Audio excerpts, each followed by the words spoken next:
যে কাজের জন্য শিক্ষার্থীদের টাকা দেবেন শিক্ষামন্ত্রী, কি এমন কাজ রয়েছে যেটা শিক্ষার্থীরা করলে শিক্ষামন্ত্রী নিজে শিক্ষার্থীদের টাকা দিবেন? এ বিষয়ে কোন উদ্যোগ আসতেছে বিস্তারিত জানাবো আমাদের আজকের ভিডিওতে। যারা এখনও আমাদের চ্যানেলটিকে সাবস্ক্রাইব করনি তারা এখনই সাবস্ক্রাইব করে রাখো, তাহলে পড়াশোনার সকল তথ্য এবং পরামর্শ সবার আগে পেয়ে যাবে। শিক্ষা এবং প্রাথমিক ও গণশিক্ষামন্ত্রী ডক্টর আ.ন.ম এহসানুল হক মিলন জানিয়েছেন, এসএসসি ও এইচএসসি পরীক্ষায় যেসব পরীক্ষার্থীরা জিপিএ 3 পাবে তাদেরকে 500 টাকা করে দেওয়া হবে। এসব শিক্ষার্থীরা প্রত্যেকে 3 জনকে অক্ষরদান করবেন।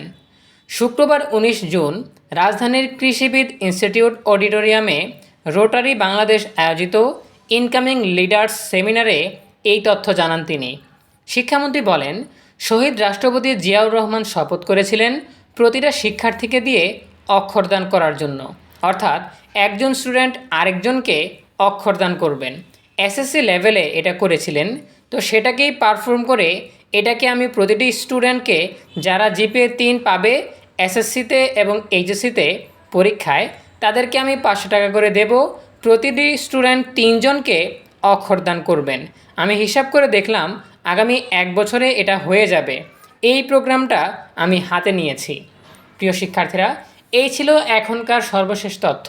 এখান থেকে আমরা জানতে পারলাম যে এসএসসি আর এইচএসসি পরীক্ষায় ন্যূনতম যারা জিপিএ 3 পাবে, 3 পয়েন্ট সামথিং, ঠিক আছে, জিপিএ 3 বা তার উপরে পাবে, তাদের সবাইকে শিক্ষামন্ত্রী 500 টাকা দেবেন। 500 টাকা দেবেন কোন কাজের জন্য? অক্ষরদান করার জন্য।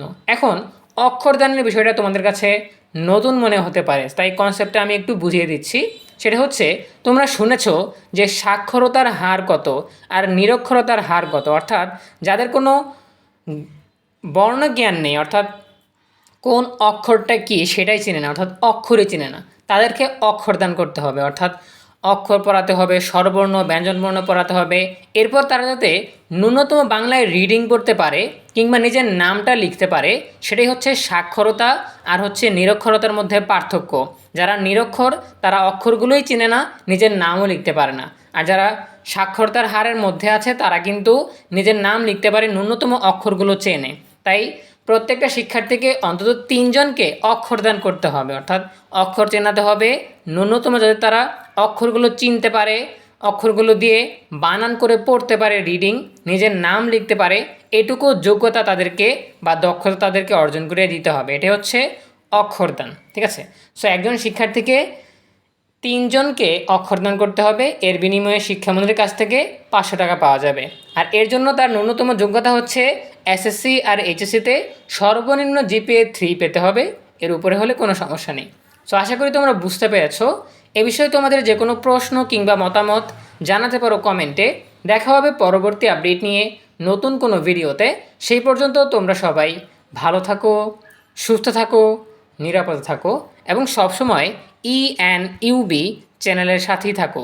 তোমাদের সকলের জন্য রইল অনেক অনেক শুভকামনা। ধন্যবাদ সবাইকে।